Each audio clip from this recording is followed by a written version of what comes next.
Hi guys, so this is a loaner Tesla Model S, and this is the yellow border that's been occurring around the screen on many of the owners' vehicles. It's kind of, under certain lighting conditions, it's stronger than others, and some cars have it darker than others. This is a perfect example. This is a loaner that they gave me which has it, and mine was actually turned in this morning so they can fix it. On the invoice it shows that they applied some sort of a UV light to the edge of the screen as a customer courtesy, so there's no charge for this service.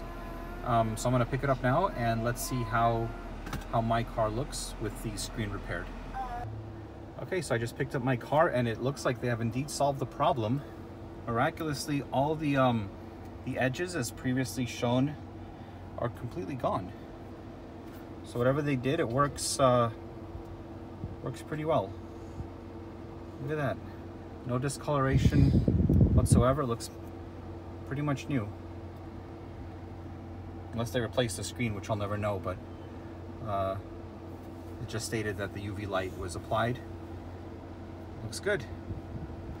So if your service center has this magical machine to repair this, then schedule your appointment and get it done.